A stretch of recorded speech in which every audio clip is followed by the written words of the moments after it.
We are now live, Facebook, YouTube. Comment in. Tell us where you're coming from. Our subject today is masculine power, feminine power. You put those two together. Do you get fire? What is the fire you can get in your life by harnessing both your masculine energies and your feminine energies? Like, what is that all about? What's going on today with the Me Too movement and the feminine power movement? Like, is that something that you're tapped into? How is that affecting our culture at large? And then what's going on today with like the dudes, the men, the masculine energy? Like, what is it in retreat, or is there another push there for a greater clarity around what true masculine energy is and how it can work in our culture and our society? And Shireen, jump in, give us some feminine energy.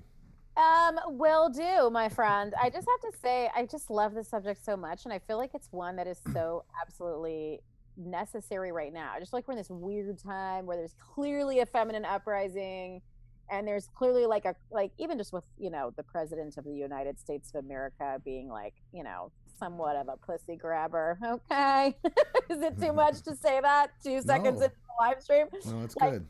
I just feel like that happened, and then there was the women's march, and then there was the hashtag Me Too, and all of a sudden it's like this huge, and even everything in the entertainment industry with like Kevin Spacey and just I don't even know. There's a bajillion names. Like people are just like dudes are dropping like flies who have created their success on assaulting or belittling other people. And at the same time, like we have Oprah at the Golden Globes, their time is up, like calling it out. Like I just feel like there's so much happening right now in our culture that is, it's just all like coming to a head, and we all see it and we all feel it. We're like, holy shit, like we're part of it and we're watching it. And it's like it's just the fucking craziest experience ever that I just feel like I need this conversation. Good. Hey, Loris. Yeah, listening to what you said and sort of the way you described it, it almost sounds like there's a war going on between the masculine energies and the feminine energies. The masculine, I would say that there is a polarization happening where there are some people who relate very, very closely with being a man and with certain kinds of masculine energy that make them go, feminism is corrupt and feminism is resulting in all of these distortions to our culture and our systems that are unhealthy and frankly dysfunctional. And then you have the feminine side saying, well, yeah, but the Me Too movement and a bunch of the sort of unearthing of like, well, obviously something behind male tendencies is causing all kinds of abuse, and that needs to be stomped and that needs to be destroyed and taken care of. And so it does feel like there's this rising conflict that I don't know if has ever been there before in our culture between men and women, masculine, feminine. And that conflict is interesting because it's sensational, because like, okay, anytime there's a battle or a conflict like that's going to get your attention.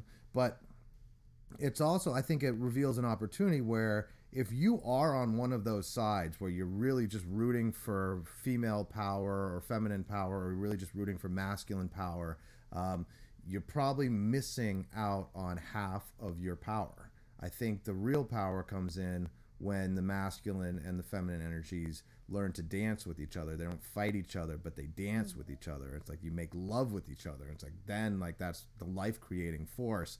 And I think that is like the magic potion or the magic elixir is like when masculine and feminine energies spiral together, dancing and like lift each other up. And there is this tremendous power to that. And I think what I'm seeing and what I feel like I heard you describe, Shireen, is more of like beating each other down. So how do we change that in our own lives so that we can capitalize on the major vacancy in society of people who have both strong masculine and feminine both masculine and feminine energies at work for them. And we got a bunch of people saying hello. Hey, okay, we got Shireen saying hello. Hi, Michelle. Hi, Margaret. Hi, Sandra. Masculine and feminine were equals during antiquity. I'm hopeful for its return. That's interesting. What is antiquity? Do you know, Shireen? Because I'm curious, like, if that's a specific date range or period of history, or is it just mean like way back when? I actually have no idea what that means. I feel terribly useless right now. Okay, we'll Google it at some point. Or, Sandra, if you want to just Google in, like, when you mean antiquity had the masculine and feminine figured out. I think what's happening, though, here's what I'm seeing happening, is that there was a period in time where men were men and women were women.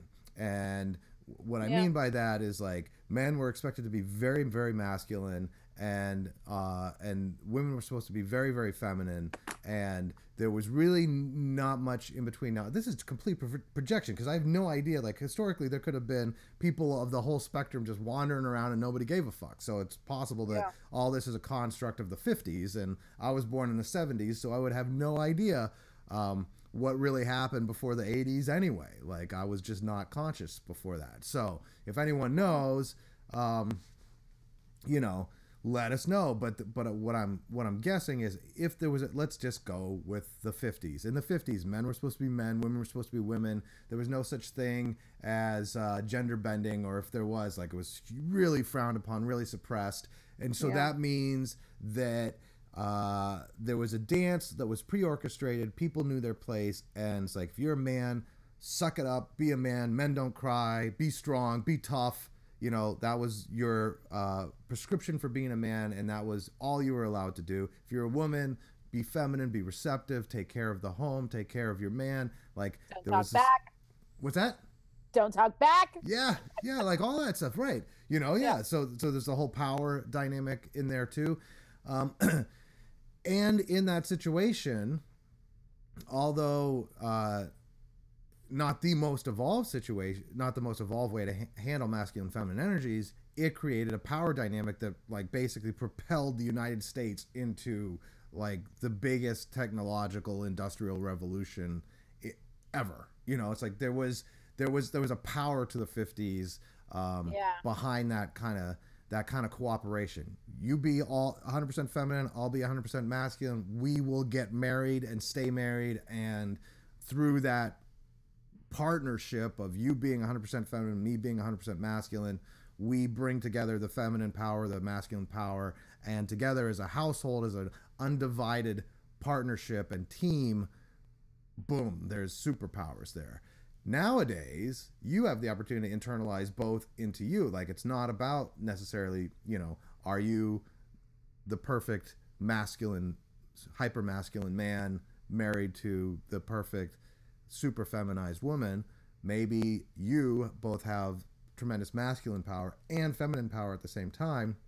I think women are more in touch with this opportunity because women, after joining the workforce, have had to develop very masculine traits in order to compete with the men in the workforce.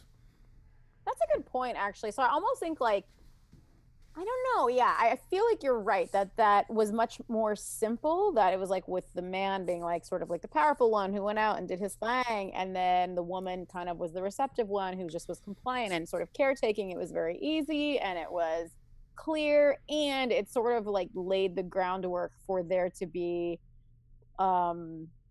corruption. You know what I mean? It just was like, it's sort of like what you and I were talking about when we were talking about your next super sexy viral video you're gonna do. Hey, we talked about voice for the voiceless. Like, that's, I think what's happening right now with the hashtag Me Too and all this stuff that's coming up is that a lot of people who have been voiceless for a very long time are now having a voice, which is awesome. Like, we don't want to condone the energy of assault or repression. Like, that would be super fucked up. So certainly I think it's great that these voices are having space to be expressed and heard. I think that's the difference, is they might have been expressed in the past, but they were shoved back down, whereas now they're heard. And so I feel like maybe instead of it being like masculine versus feminine, it's actually more like what you were talking about, again, with that last video of, like, the energy of exploitation. Like, if the energy of exploitation's in your life anywhere, then it's everywhere. We need to really work as a society and a culture of getting rid of that. So it's maybe like, you could be masculine, you could be feminine, you could be both. It's actually not even about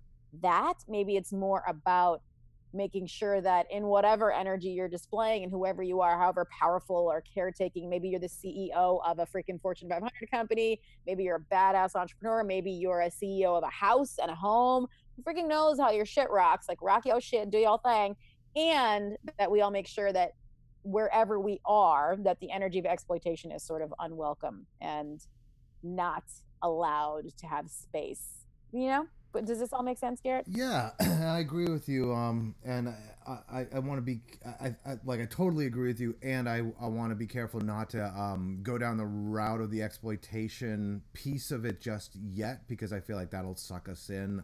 It's such a deep subject too. And, Okay. and with the masculine and feminine energy piece, like, or traits or whatever you want to call them, it's like that is something that I think everybody is wrestling with today, even just in themselves. So if you are a woman who is tackling a very masculine or strident career, and if you're a woman who is going for a career that's highly, highly competitive in a masculine way, chances are you've had to become quite masculine yourself just to Mm-hmm. compete. Yeah. Masculinity is a competitive energy. Femininity is inherently a receptive, cooperative energy, and and so when you internal and if you're if you're a single mom, or or in any situation where you don't have, as a woman, where you don't have a man around or someone around to play that masculine role, where you have to play the masculine role to protect your children, to provide for your children, or just yourself, or to take care of you in a career. Now all of a sudden you've got this tremendous um, side of you that's very masculine. Like you've become quite masculine. The problem with that is then the feminine side of you can be dominated inside you, like we sort of historically say men have suppressed women historically. Well, the masculine energy in you as a woman could be suppressing your feminine energy inside you, and not That's true. allowing you Yeah. to become be feminine and vulnerable in the ways that might actually give you what you want. One of the women in the chat here said, "I wish I had a loving husband I could take care of," or I can't remember exactly the words. She It said, I would give anything to have a living home and husband to care for. living home or living loving husband, was it? I I think it was. think she meant to say loving, but it was a Yeah, typo. loving husband, loving home and husband to care for. Right, I would give anything for that. Well, the thing you might have to give to have that is your masculine energy. And the trouble with giving that is it makes you feel very vulnerable. So when you choose to not be masculine and to not employ masculine energy, it makes you vulnerable.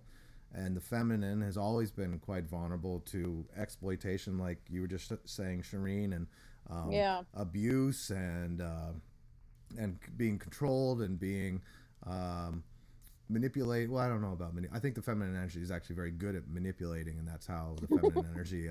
Well, I think that's how That's you how we sort get of what we manage. want. Yeah, but you can't do it directly because you go directly against a strong masculine energy, and it's going to stomp on you. It's going to, Yes, you know. exactly. But I think what we're seeing here is women, and most women in our Western culture who have careers are very masculine, and it's so common that we don't even see it anymore. Like I think if you were some person who traveled through time, fast forward from the 50s, and you just like showed up here, and all of a sudden you're talking with your typical woman that you might meet on the streets of New York City, who works in a corporate office and is managing men, and teams of men, and teams of men and women, and maybe owns and runs her own company, or is just sort of a captain of industry. Like those those types of women, I think, were very rare in the 50s, and now they're quite common. And I think that approach has tremendous power to it, and at the same time it's very different than anything we've ever been set up for, Hmm. intrapersonally. Like Yeah, like yeah, go ahead. I was just gonna say it's really interesting because as you were describing this type, I kept thinking about my mother-in-law. Like she is a C-level executive at a Fortune 500 company. This chick is a boss. She's like a boss in every sense of the word. And she knits and she likes to garden and she has kitties. Like, you know, like she just sort of embodies the like total pendulum on both sides of masculine and feminine. And I'm always very amazed with her. I'm like, how does she do it? Like, you know what I mean? Like, it's really easy for me, like when I get in work mode, to like stop cooking because I'm just like, dude, I don't have time. Actually, Garrett, I'm gonna have to pause because my babysitter just got back because Luke started crying. So you just take it away, honey. I'll be right back to you in a hot second. All right. So, you know, and this right there is a perfect example of how, you know, your feminine energy has to like go and rescue your child while we're, you know, working on something. And that is that, you know, and the example of your mother-in-law is like a perfect example of how actually I'm going to wait until you get back, Shireen, because it makes no sense to have a conversation with you about it and then not even have you hear it. Okay, so Michelle says, wait a minute, use it, don't use it. We have both these energies, step up and use them, never abuse them by defining as role mode. Beautiful souls should always shine. Yeah, I mean, I dig that. I agree with you, Michelle. I think what we're saying here is that that when you start to internalize, let me take it another way.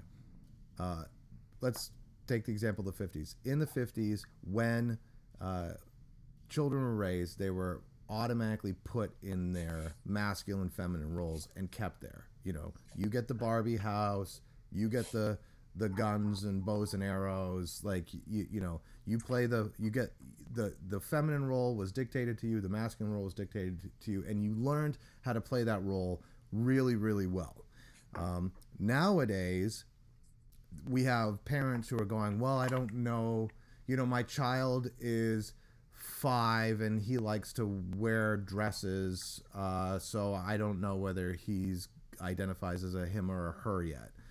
And I think that, yeah, and it's like, but like that's crazy because like I've known a lot of 3 to 5 year old boys who are just like into Barbies and dresses, and as soon as the testosterone hits them when they're 13, they're out of that. Like they're not, you know, they're not. I mean, they'll still be chasing Barbies and dresses, but they'll be, those Barbies and dresses will be on much more feminine bodies than the ones that they're growing into. So it's like, I think there is a danger in being sort of overly unwilling to just say, okay, look, you're a boy, just be a boy. You could be a boy who loves dresses and Barbies, but we're not going to put you through the experience at age 6 or 7 of like, you know, having to be transgender. It's like, right. let you, if you want to go transgender, do it when you're like fully in your physiological, you know, manhood, and then you still want to be a woman, fine, but like at least there you've, you know, now others might argue, well, you know, testosterone starts poisoning their personality because now all of a sudden they've got all these very masculine desires and traits when they always identified as being a girl. And I think that's the weird thing about it, is like a soul, someone just said like, let your soul shine. Like, I don't think souls have, I don't think there's like gender. Male and female souls. No. Yeah. There's like gender and masculine, feminine. Like male, female is just like, that's your body. Like that's a body thing. And then I guess there's an emotional body. And I couldn't speak to that. Oh, but to go like full, now that I know you're back, Shireen, like to speak to your mother-in-law. She's a great example of somebody who's mastered their masculine to the point that the masculine isn't dominating her feminine side. So she's able to put aside the masculine and still knit and enjoy cats and bunnies or whatever it is. Right. And, you know, because like that's because she's mastered it. And I think that's the opportunity for all of us, is to realize we don't need to reject either energy. but we need to realize that those energies are powerful and they can suck us in, and one energy can suck us in so much that we do reject the other energy. So even if you're a woman, you think, I'm not going to reject my masculine side. No, you're going to go compete and go be strong and go all that. But as soon as you internalize that masculine energy, I think what happens is you don't realize that that masculine energy is a force to be reckoned with that can then go suppress your feminine energies.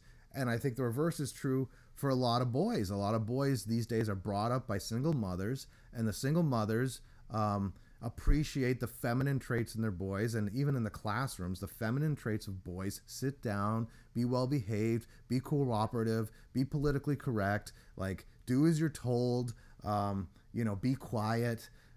All of that stuff those are really like feminine expressions that very masculine boys like are not good at, and so they get punished for being masculine, and they grow up thinking, okay, I always get all the positive reinforcement when I'm arty and feminine and sensitive and all the feminine qualities. And then you have like these hyper feminized boys who the unfortunate thing for them is they've been taught to reject their masculinity to the point that they're kind of useless to themselves and everyone else, unless they're gay and they can be kind of the girlfriend partner in a gay couple, or they find a hyper masculine woman who's happy to have a very feminine boyfriend, but like otherwise, these dudes are kind of cooked.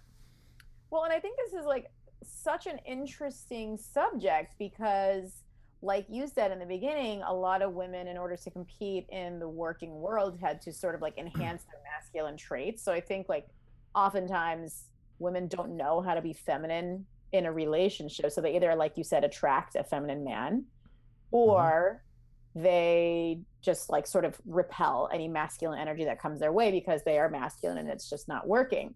Yeah. So like for me, go ahead. No, you talk about attracting a feminine man, because I think that is a huge problem for women these days. You have women who have a command of their masculine energies.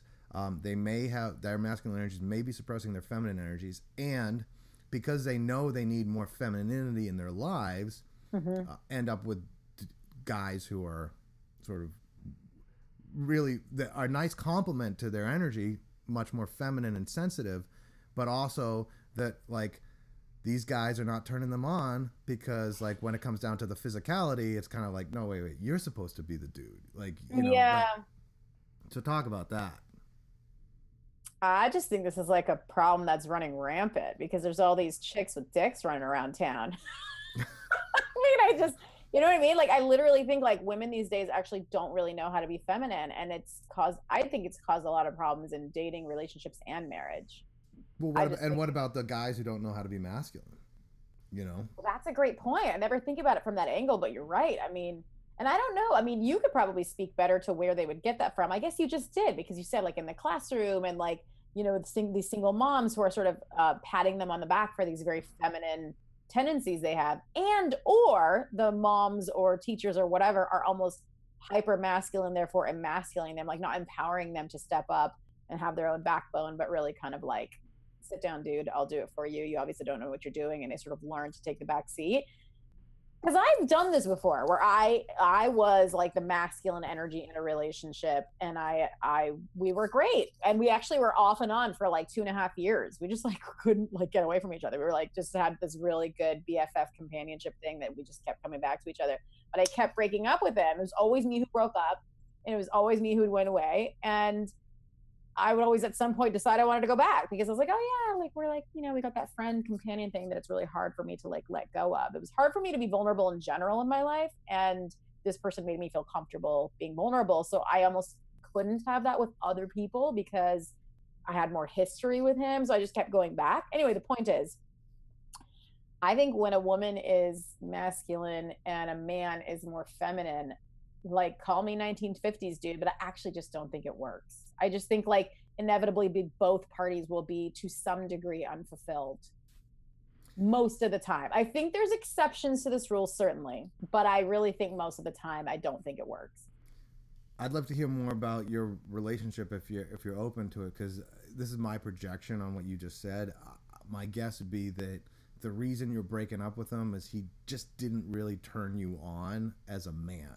Like that he was a great BFF, Yeah. but and like really, receptive and sensitive and available for your feelings and all the sort of Yeah. feminine stuff that maybe even you couldn't handle yourself because maybe you said Right. you were a bit more masculine. So he really had that going for him and for your relationship. But then when it came to banging boots, you're kind of like, actually, I prefer a Channing Tatum kind of dude who will rock my world and give me the full masculine beast mode treatment. I just need a little magic Mike in my life. Okay. Yeah. It's so funny how in the last like 3 live streams, Channing Tatum just keeps creeping in. Yeah. This is the Channing Tatum show. We just It's funny because like I can't even say that it was necessarily a sexual issue. Like I actually think the like physicality of that aspect of the relationship was fine. It was good. Like it was fulfilling, if you will. I think it was like psychologically, I knew that I was his alpha and I didn't like that. Like, even though I have a big personality, I've always had like a big personality. I've always known I don't want to be the dude in a relationship. And in order for me to really like submit or surrender or accept someone as my equal like partner, I was just like, you gotta have bigger balls than me. And I just knew he didn't. And so I think that was like, it was like dead from the beginning. We had a great thing going and I'm sure we had some like past life, like, I don't know, we just kept coming back, whatever. But always it came down to like, but I'm the dude. And I don't like that. It's not, I just knew like long-term, that's just not what I want. I don't want to be the dude in a relationship. And you experienced that on the physical level, the emotional level, the mental level, what spiritual level? Like, what levels did that feel the most present for you? Definitely mental, and definitely like I guess this is also mental, like ambitious. Like I felt more ambitious than him. Oh no, I mean like the where you felt like you had bigger balls than him, you were more alpha, and that was a turn off. Like, were you turned off emotionally? Were you turned off physically? Like, can you describe like where the turn off might have been coming from if you had to describe it in your being? I think that I was emotionally actually consistently let down by him. He actually did display like little boy behavior. Oftentimes it would flake on things and was just, just kind of like didn't really show up for me. So emotionally, I was definitely just let down. I think mentally it showed up in terms of ambition and or me foreseeing that I would make the babies and make the money. And that I just felt like, I don't know about that. Yeah. Feels like a lot. And then physically, like kind of Gemini. I'm like all in my head. Like I can't even say really that like I'm not a person who will be like, the sex wasn't good enough. Like I'm not that person. Unfortunately, I'm sure this would be a juicier live stream if I was totally saying that. But that's not my style. Let me ask you, maybe the sex was fine, but how often did you want it? Like, like, oh, I'm not in the mood, or like, I'm just never in the mood. Like, did you notice that happened in your relationship where you're just like, this guy is, so my bitch that I just, I'm just not in the mood. Yeah. Is that true? Yeah. I mean, I've been with Kenny for 7 years and this person was before that. I'd have to really think hard to conjure what the fuck her sex life was like. Yeah. Been like a bajillion years. Well, I'm just guessing, and so I'm projecting here, but I'm projecting sort of based on other anecdotal stuff I've encountered, and also just sort of studies around this. But I think really like the reason that 50 Shades of Grey was such a huge bestseller, I think, is because here you have so many masculine-oriented professional women who are tired of being alpha, who are tired of dominating, who are tired of being in charge, and just like some guy, some billionaire who will just tie you up and tell you what to do and spank you a little. Like this is why 50 Shades of Grey was like such a sensation, because there's something to this. And this is what's so funny. Like, it's just so funny because I feel like oftentimes in the world, like women are like equal rights, feminism. like, get away, you pussy grabber. Like, there's this side of life that's very like, we want to neutralize that power energy, and we want power, and like, we want to not be seen as objects, and we want to not be seen for our bodies. But then there's this total other side of life that's just like, dude, sex is power, and it just is what it is. Like, being desirable, being desirable, is that a word, desirable? Yeah. Is powerful. So like, you know, there's just that energy of like alpha and the primal. It's almost like the primal versus like this like progressive thing we're trying to do here. I think Yeah. about this all the time, how like being in our heads is like over here, but being in our bodies is like over here. And I'm like, how do we intersect all this shit? Like, how do I be like a mom and this entrepreneur, but a wife, but really be successful? And like, I don't know. I'm just like, there's so many things. So I hope I'm doing all right. I'm going to throw out a new idea that I just had here, and maybe it's not a new idea, but, you know, the grab 'em by the pussy thing conjures it, and the desire to beat that down, right? So when he said that, and I first heard it, I laughed, and then I was like, oh, well, that's just locker room talk. And then within like 24 hours, I think that's how he explained it, like, oh, that's just locker room talk. But the other thing that's interesting about it is like, okay, you don't want to be caught saying that stuff in the national media, but the dude was, and I think he handled it pretty well. But at the same time, it's like, oh, well, that's technically assault. Oh, it is. But here's the weird thing: it's like feminine energy often responds really well to hyper aggressive males, like, you know, a man who will just take you, who has the balls to just grab you by the pussy and take you, like, it's gonna turn you on. Now, whether or not that's politically correct or the right thing to do, or whether you've been violated in any way, I'm not speaking to that. I'm just speaking to, like, does it turn on your feminine self to be grabbed by the pussy and to be taken? Like, is that something that works if you wanted it, like if it was the right man? And so I think the interesting thing that's happening is like people see this fat old Trump dude and be like, well, he shouldn't be getting away with that bullshit, especially to, you know, young, vulnerable women. And the masculine side of the feminist movement, I think, is just like, we should slap that shit down. Like, that is completely inappropriate, shouldn't be allowed, you know, slap that shit down. But I think the thing that's slapping it down is actually masculine. I actually think it's like it's the masculine energy. It's like, if I'm a dude, right, and some other dude comes and grabs one of my women by the pussy, you know, like someone who's in my, I don't know how to say it, like, let's say I have a harem or whatever, you know, women that, like, I consider sort of in my tribe, right? I see some dude come out of nowhere and do that. What am I going to do? I'm going to fucking slap him down. Like, you do not get to do that. Those are my women, you know, like, you don't get to do that. And I feel like that's the kind of energy that's like, whoa, you know, Trump, you cannot be going around doing that. But the weird thing about it is the thing that is being slapped down might be coming from the same energy, not exploitive. And I think that's the other trouble, is like, where does masculine energy actually become exploitive? Like, how do we draw the line between assertive and predatorily aggressive? Yeah, exactly. I totally agree. I really think this is like the nuance of it all, because, I mean, are you kidding? It's like so beautiful to me that our society is looking at this, because it's a fucking issue. Like, it's terrible to be a woman and walk around and know that at any moment you could become prey. It's fucking horrible. And I love that people are getting, I don't know, getting, like, I guess, punished. I don't like saying that, but that's what I feel. I'm like, I guess, or at least called out, or at least addressed. Like, they're not getting away with it. I like that people are not getting away with it. That is wonderful to me. And there is also, like, I guess this, like, the nuance is, like you said, like, you don't want to lose the masculine. You don't want to lose, like, a man being totally, like, hot and alpha and awesome. But I guess really this nuance is like ethics and morals, you know, that, like, that there would be hot alpha sexy dudes and or women, you know, just hot alpha sexy masculine energy that would be coupled with ethics and morals and leadership and consideration.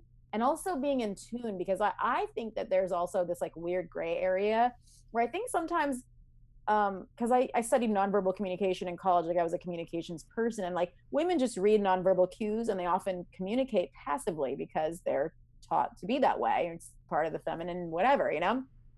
Men don't read nonverbal cues not nearly as well as women do. And so I do think there's a place, there's a gray zone where like a woman might be giving nonverbal cues that are a no, and a man doesn't even read it and just still goes because they're in their alpha. So I think there are some cases in which a dude just totally fucked up and wrong and it's terrible and it's obvious, you know? And I do think there's like some cases where it's like slightly gray, where you're like if he was more in tune, if he was more connected, he would have slowed down to see that she didn't want that. And if she was a little more loud or a little more assertive, then she would have maybe made it more clear that she didn't want that. But sometimes I think this thing happens where it's like a misunderstanding. Like, I don't know if you saw that the thing that happened with the guy who owns all the companies, Russell. My I know. Russell sorry. Simmons. It was Russell Simmons, I think. Yeah, it was Russell Simmons. He's like into TM and all that stuff. Yeah, let me just Google it. He was like he owned a record company or something too, right? Yes, exactly. Yeah. It's him. So basically, when the hashtag Me Too movement came out, apparently he said something to the effect of, like, I would never do that to anyone, or I would never want my daughter being treated like that. He said something sort of publicly that was addressing it. And then a woman from his past came up and like wrote an article about how she was out at a club with him, and it was like they had known each other for years. They had mutual friends. Did you hear this story? Am I like No, I haven't heard this. I think I heard the little news clip that he got swatted down too, but I didn't hear how. Yeah, so like basically she told her story, and her story was that they'd known each other for years, and I think at certain times he had made it obvious that he had interest in her. Like I think he sent her a bunch of like balloons and flowers on her birthday, something that kind of like showed that he was maybe interested. And I don't think she ever really like fully took him up on any of his advances, so they were just kind of like friends in circles, and they'd see each other like literally over like decades, like just they had a sort of a good rapport going. And then one night he was going to give her a ride home, and it was his driver and him and her in the back seat. And she said, "Oh, you want to turn here to go to like my place?" And then Russell was like, "No," told the driver to like keep going. And then she was kind of like, "Oh," like I think she took that as like, "Oh no, like he's trying to dominate me." And he might have been.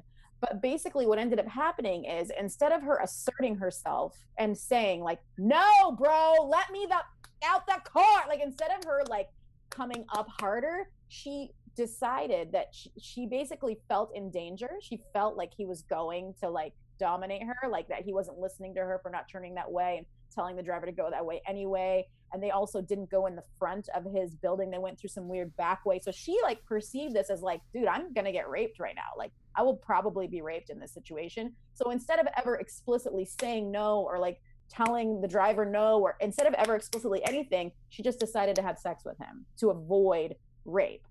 And so like I don't know what was happening on his side. I don't know, but he addressed this and he stepped down from his companies and he said, "That wasn't the way I saw it. Like I'm deeply sorry, and that wasn't the way I saw it." And so like I just think this story sort of highlights what you just said, which is, where does the masculine become exploitive? Because you want that hot alpha energy, but clearly like you can't get away from that, and we don't want that to go away. It's beautiful. And you don't want a woman to feel like she has to have sex with someone to avoid being raped either. So you're just kind of like I don't know how that dance goes, but well, so one of the problems with the dance is, and I think this is what really it seems to be the gasoline on the Me Too fire, is men and women working together, like women in the workforce, men and women in close proximity to each other, working together in a professional environment where men have power, authority over these women's not only jobs, lives, and careers. So like Russell Simmons, obviously this gal was probably working for him, and so she might not have admitted it or said it in the article, but I'd be willing to bet like 80-90% of her unwillingness to say, hey to the driver, look, at I don't feel comfortable with this, please drop me off, is that's my boss and I do this and my career is over, you know, or at least this great job I have is gone and it's going to take me a long time to pick up the pieces. And so hopefully I can finesse this situation and get out as, you know, with as little as unscathed as possible, even if that means having sex with someone you didn't want to have sex with. So it's like, so, you know, I think that's the fundamental problem. The reason the 50s worked so well is like guys, and we don't know that it worked well. I mean, I think there was a lot of shit that happened behind closed doors and a lot of abuse that, you know, never got aired out. And so we can't, like, you know, we don't want to over idealize the situation. But the fact is, you know, if you have a football team or a you know, a business where it's just like all guys, there's a male hierarchy that is quickly established. The alpha males run to the top of the hierarchy. The most alpha dudes are the ones in charge. The smartest, most alpha dudes are the ones like calling the shots. And they beat each other down and they haze each other, and like there's a way of managing other dudes and their place in the hierarchy relative to yours based on how alpha you are and how smart you are and how you sort of play that very masculine game. Now you throw in women into the equation and that game is still going and there's still these hierarchies and there's still these career desires, but all of a sudden you can have a guy who would just like kind of give another guy a beat down is now sexually attracted to his subordinate. Right. And it's That's like confusing. it's super fucking confusing. And then you have women in a very compromising situation where they're working towards a career and this guy is misinterpreting their politeness for attraction, you know. So there is that. So that's a huge mind fuck, and I think it's a huge minefield too, because you know, like until like there's I mean, it would basically the rule would just have to be you can never date anyone that you work with. Yeah. You know, that would have to be you know, that would be the only, and even there you're still going to have attractions that are running people's behavior that shouldn't be running their behavior. So so that's one side of it, but then the other side of it is you know, if we get into this environment where the only way not to be guilty of assaulting a woman or someone, I mean, it doesn't have to be a woman, but the only way to not be guilty of assaulting is to like constantly get explicit permission. I've seen these things where it's like, is it okay if I touch you here? Is it okay if I kiss you? Is it okay if I hold you here? Is it okay if I grab you by the pussy? Like, you know, it's like, okay, you know, you're getting all this permission explicitly, but that again is like very heady. That's not like the it's like not dance hot. of masculine. Yeah, exactly. That's it's not like hot. Like, no. Don't fucking ask me, bro. Like, that's weird. Like, don't ask me for permission. Right. That now I feel like I'm your alpha, and like it's not hot. So like the way I like to go about things is I like to ravage my woman. You know, I will like grab her, I will throw her around the bedroom, I will manhandle her, and we will have a great time. And like she will be screaming sometimes, and sometimes it'll sound like she's screaming for her life, but and when she does, I might pull back just a minute, just be like, you know, and then we're just laughing, like it's a good time, you know. But there is an element of female sexuality that I've experienced a great deal of, where it's just like, rape me, like manhandle me, take me, like that is like the ultra feminine thing a lot of the time. And it's like, okay, can you lovingly play that role of the beast? And I love to be the beast. I just come into that bedroom and I'm a beast. And sometimes I don't come in the bedroom. I'm grabbing you out of the backyard or something, dragging you through the house, throwing you on the bed, ripping your clothes off. Like caveman. I am a fucking caveman.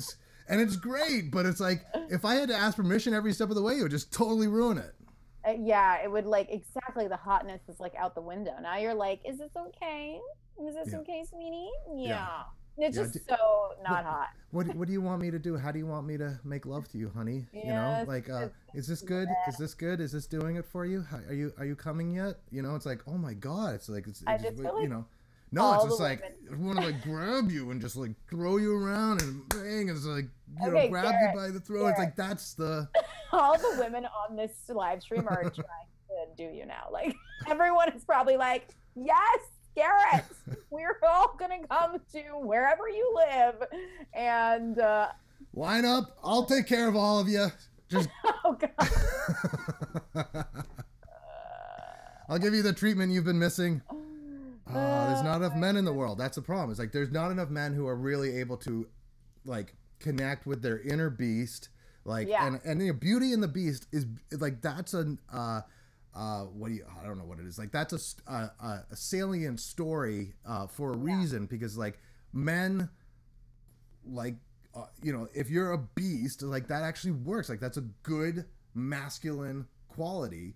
Especially this beast that like genuinely loves the beauty. He may be a fucking beast and he may be scary as fuck at times and he may manhandle her and throw her around and, you know, imprison her in his castle and force her to, you know, act a certain way. And she is like, you know, in many ways, like, I don't know. It's like she's captive to this beast. Yeah. And yet at the same time, there is love there. The masculine and feminine are actually working in that situation somehow. Totally. Sophia, I have to read this comment before I go away. She said the feminine uprising affects us all, male and female. We're figuring out new ways of relating sexually right now, and it needs to still be hot and fun. Yes, girl. That's exactly what we're saying right now. Like, exactly. And then Emmett says sexual relationships are becoming like a legal contract and the passion is being lost. I totally... it's difficult, guys. What do we do? I mean, I don't know. It's such a weird time. Not necessarily bad because I think there's so much goodness to it, and yet it is complicated, I feel like. Yeah, super complicated. And I think it's, you know, doubly complicated just because there's a legality to it all, you know. And that's and there's like all these sort of social constructs that are coming up, and that's where you know, you need to find partners where you can gain the kind of permission with each other that can make it hot again. You know, it's like that's you know, and I think, like you were saying, Shireen, I think it's time where when men and women's roles were very strictly enforced, you could be just hyper feminine or hyper masculine and kind of an idiot and it would still work out because like Ralph is saying Garrett sounds rapey, right? And it's like, yes, I'm literally talking about like raping a woman I love, you know, but not in a bad way. Like she's enjoying it. So is it really rape? No. But like that's the whole thing is like this is the thing, Ralph. It's like if you cannot take a woman and just like this is a woman who loves you, a woman who's attracted to you, a woman who wants it. If you cannot take her and sort of bend her to your will and actually like I don't know how to say it. It's like there's a it's not real. I don't know. Take it away, Shireen. Let it rip. No, let it out, Garrett. Don't let this rapey comment hold you back because I feel like there is just truth to what you're saying. Like there is sort of a submission or a surrender that a woman does in sex. And that isn't rapey. I mean, that's her choice. You know what I mean? Like, it's not like Garrett's wife is like super upset about this. I'm sure she's probably like, yeah, this shit is banging. So like, it sounds rapey, but I feel like if it's a consensual relationship and you guys know what's up, it's all good. It's only rapey if the woman is like, stop, bro, and they're not, you know? So I hear you, Ralph, but I don't really hear you. You know what I'm saying? Yeah, and you know, and it brings in like complicating factors. So like, you know, my wife will scream and say no and stop and things like that in like, but we're laughing, you know, like as soon as I stop, it's just all hysterical laughter and giggles and things like that. It's like, so it's almost like role playing. Yeah, it's, you know, yeah, I mean, I think that's part of it. It's like, it's role playing. It's like she's playing the hyper feminine, you know, and the hyper feminine wants to be manhandled and taken and, you know, forced into compromising situations, and yet so when I'm doing it, it's like we're having fun together, you know, but at the same time, Ralph says, "I'm kidding, man." So cute. Also, I wanted to bring this up. Emmett, The Way of the Superior Man by David Data. Yeah. Read this book, Garrett? No. I've totally read this book. Oh, you it's have? A great book. Yeah, it's about what we're talking about right now. Okay. And he wrote The Way of the Superior Man is for men.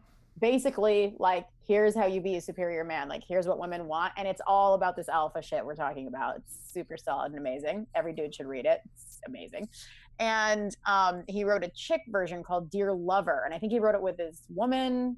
But that one, I tried to read that one and I couldn't get into it because it was like basically saying how I, as a woman, just needed to be like,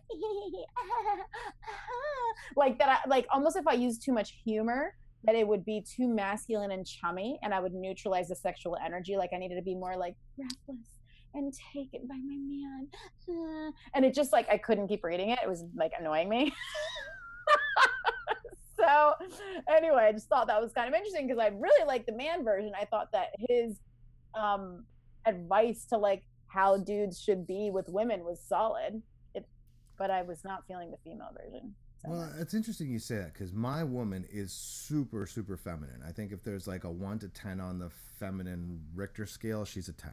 Like she's super feminine. Maybe a 9, you know, on certain days. But like she's super feminine and she does have a delightful way of joking around. We joke all the time and have fun. But at the same time, her style of humor is a very feminine, cutesy style of humor. That's still hilarious, but it's like hilarious in a cutesy way. Whereas I've known women who are very, still very beautiful, smart women, very attractive women, but much more masculine, where their humor was like on par with like my best bros. Like, you know, like she was funnier than some of my best bros, and she had like bro humor that like she was wicked good at that bro humor. And I was like, you know, that's totally coming from a masculine place. Like that is a masculine kind of humor, which is hilarious and great. It was awesome banter. At the same time, it was definitely a very masculine quality. And I can see how a man who is already struggling to be alpha with you, it's like you were saying, like you were in a relationship with a guy and your balls were bigger than his. So it's like you've got big brass comedy balls. You've got big brass humor balls, right? And it's hilarious. But I can totally see, and for me, like being like hyper alpha anyway, like I love it. You know, it's great. But I think for a guy who's maybe a little bit more feminine, that again would probably, like this book you're describing was suggesting, that could probably further emasculate a guy who was, you know, struggling to find a way to out alpha you, because humor can be a very alpha pursuit. You know, that's a good point. And when I gotta tell you, like when I go to do that like podcast / radio show thing after we live stream, I always go over there and do it, and it's with 2 guys. I seriously feel like I'm a dude. Like when I'm talking to them, I'm like, oh my god, like why do I sound like a dude right now? Like I'm with 2 men. Like why do I sound like I'm the most bro-y out of us all? But like happens every time, and I'm like, I just think I just got mega masculine energy. Like I just don't think there's any way around it, you know?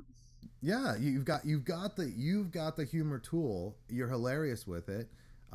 Your voice is delightfully feminine, so you've got that going for you. Your appearance is delightfully feminine, and then you're kind of coming out with like just bro humor, which is fantastic. And my soul is a frat boy. Okay, there you go. Well, if you weren't so darn pretty, I think that would probably push you into a corner where you might have a lot of trouble cultivating relationships with men that you're attracted to, because you know, but you've got the looks, the prettiness, the feminine appearance and voice that like kind of lets you get away with that. I think that, like, you know, you get the best of both worlds that way. Well, and thank God for that, because otherwise I'd be in big trouble. I'd just be like a confused woman and a man. I mean, and a man in a woman's body. Yeah, something like that. So I actually have to get going. Parking pass. Yes, I'm sorry, Garrett. I have to get going. I understand. I'm gonna. I'll wrap up the thing. The one last. You can like just dip out, Shireen. I'm gonna mute. You want to? Okay. Um, the one last thing I want to say here is I think that they're, like Shireen was saying, women have a nonverbal way of communicating, and this whole conversation started with, maximizing both your masculine and feminine energy, like being really in command of both. I think the new opportunity for men is to have a well-developed feminine energy that can recognize when non-verbally you're being communicated with and what's being communicated non-verbally. I'm not saying that that's purely a feminine quality, but I think it does require feminine receptivity to take on those cues. And then the other piece of it is own your masculinity. Like, have fun with it. Like, being a man is a great thing, and if you celebrate it, like, you're going to have a lot more fun, and the women you're with are going to have a lot more fun too. Flip side of that is I think women are struggling to find men that can out alpha them, which is a weird irony that we're living with today. And then the question is, like, well, how do you either find a guy who can out alpha you, or how do you, like Shireen's mother-in-law, find a way to turn off your masculine drive during periods of time when you're looking to court, and see if, and what I mean by court is, like, when you're looking to date or whatever, it's like turn off those masculine traits for a little bit. If Shireen wasn't so gosh darn pretty, she might just have to, like, tone it down with her sense of humor in order to allow guys to feel like they're pursuing her. And so let me read these last few comments here. It's intimidating to many men to have a balance of masculine and feminine sense of humor. My boss actually took me aside to explain this to me once. Yes, I have a degree in a prominently male profession, precision machining. Wow. Men are from Mars, women are from Venus. First really got me thinking about masculine, feminine energy years ago. You want to hear something weird? I've heard this. I don't know if it's true or not, but I heard this a while ago, that there is an epidemic of impotence in colleges. And that part of that, there's a theory that the driving force behind this male erectile dysfunction in colleges and universities, these are young dudes, they should not have any issue there, is that women being more masculine and sort of chasing guys and being just as sex crazed as the guys, like, were eroding the chase that men or the masculine energy typically has. And so these boys weren't really able to chase these girls because the girls are kind of like ready and willing and able, too quickly. And so because there wasn't this chase, and because the men or the boys weren't able to sort of exercise their masculinity enough in pursuing these college girls, because the college girls were basically just way too available to them, that was sort of doing something on the sort of deep internals of these guys and causing them to have erectile dysfunction, because there was nothing, they just weren't, they were playing too submissive of a role or too passive of a role, and that just wasn't, getting it going for them. So I don't know, I guess I could leave you with that. This has been a weird I've heard that it is from a generation who grew up on online porn and don't know what to do with a real girl. Well, yeah, I mean, I think that's very true. I think, and then the hunt is better than the catch sometimes. I think the thrill of the chase is a very real thing. And if you are a woman who is having trouble either with guys who are, having erectile dysfunction or having trouble attracting the right guy, I think part of that is, like, see how much you can amp up your femininity, sort of allow your masculinity to take a back seat, or just, let your masculinity say, you cannot suppress my femininity as much. And then B, like, let them chase you, help them chase you. And I think there's two pieces of that. It's like, one is getting them to start chasing you, and then keeping them chasing you and allowing them to chase you.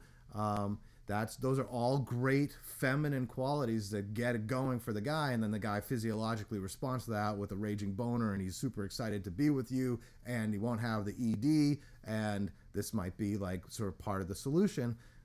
porn is like, do you see like guys chasing girls in porn? It's no, like girls like throwing themselves at porn star guys, and it's just like, and it's the most, I think, you know, half of porn is just, well, I mean, half, Jesus, probably like 99% of porn is just so fucking disgusting, because it's like, where's the magic and the chemistry and the sense, you know, there's a whole element that just seems to have been lost on this generation, where everyone's, I don't know. I don't need to get into, we've done enough damage on this show. I don't need to get into my misgivings with the porn industry or the artistry behind porn. But I think, you know, definitely we've got a lot of standards in pornography that are, I don't know who the fuck's enjoying that. You know, I was like, who's enjoying that? Like, that just doesn't even look like fun to anybody. So if that's the case, I could see like a bunch of young men, you know, turning to that as their sexual education and thinking, oh, that's how you're supposed to be, and this is how women are supposed to be, and oh God, what a fucking shit show. So who knows? Whatever happened to flow and ebb people? Yeah. You know, I think I kind of like being the wrong guy personally. Yeah. So I'm just reading comments here as they're coming up. I agree with you that ebb and flow is something I think we have to master. The ebb and flow of the feminine, ebb and flow of the masculine. I don't know. Make it work for you.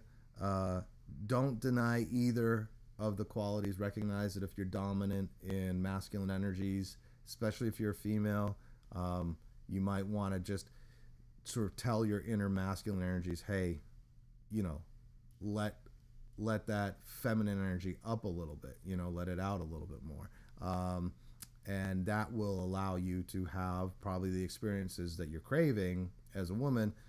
Vice versa for guys, you know, if you were raised by a single mom or raised by women, or, you know, raised by a school system that seems to reward girls way more than boys, there's a good chance that you have not fully embraced your masculine energies, and because you haven't really gotten there with that, or you haven't found the inner permission to do that, you might have dominant feminine energies that are fucking up your relationships with women, and you might find that you're getting friend zoned or treated like a BFF, as Shireen was saying. And if like you're finding that, you know, these girls that you're very attracted to are not treating you like a man but treating you like a BFF, and you don't like that, it could be that you're just not being a man, you know. And why? Because you've been trained your whole life to be feminine, and that's what the school system likes, and that's what, you know, most caregivers and people raising kids, it's much easier to raise young girls than young boys.